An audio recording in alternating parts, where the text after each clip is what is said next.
আসসালামু আলাইকুম। নিউজিল্যান্ডের বিপক্ষে টাইগারদের টি-20 সিরিজ শুরুর আগে মাঠে হাজির এই কিশোররা কারা? লম্বা সময় ধরে যে সংস্কৃতি বাংলাদেশ ক্রিকেট থেকে উধাও হয়ে গিয়েছিল সেটাই যেন ফেরালেন বিসিবি সভাপতি তামিম ইকবাল খান। সেটা আবার খান সাহেবের জন্মভূমি চট্টগ্রাম থেকেই। ওরা বল বয়, তবে এখন থেকে আর বল বয় ডাকা যাবে না, ডাকতে হবে ফিউচার স্টার্স। কিন্তু কেন? বল বয়রা কিভাবে ফিউচার স্টার্স হলেন সেটাও জানালেন বিসিবি সভাপতি তামিম ইকবাল খান।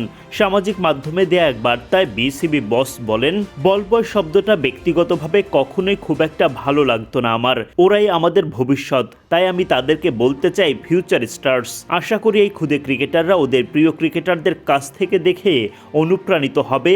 আপনার জাপান ড্রিম আমাদের গাইডেন্স। আপনার একটি মাত্র পদক্ষেপ আপনার ক্যারিয়ারকে নিয়ে যেতে পারে এক অন্য উচ্চতায়। তাই কিউআর কোডটি স্ক্যান করুন, যোগাযোগ করুন আমাদের সাথে। Pacific academy, your Japan dream partner. ওদের স্বপ্নের সীমানা বড় হবে এবং একদিন বাংলাদেশের হয়ে খেলবে। আমিও এক সময় ওদের মতোই ছিলাম, আমিও ছিলাম একজন বল বয়।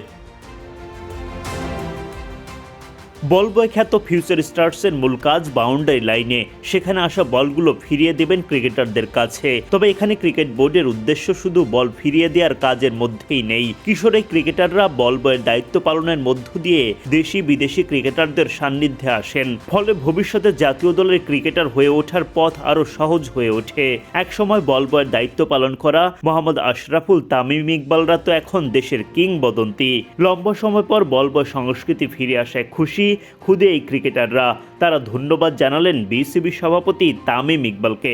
আলহামদুলিল্লাহ, ভালো লাগতেছে। এরকম একটা সুযোগ করে দেওয়ার জন্য বিসিবিকে ধন্যবাদ, তামিম ইকবাল স্যারকেও ধন্যবাদ।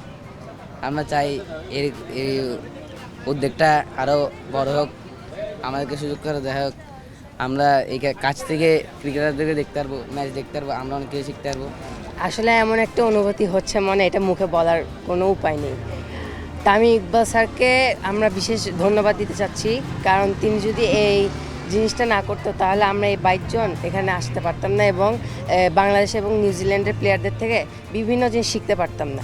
এখন যেহেতু এসেছি, আমরা তাদের থেকে ফিটনেস, বোলিং, ব্যাটিং এগুলো আমরা শিখতে পারবো। কোনো প্লেয়ারের সাথে দেখা হলে তাদের থেকে টিপস নিতে পারবো।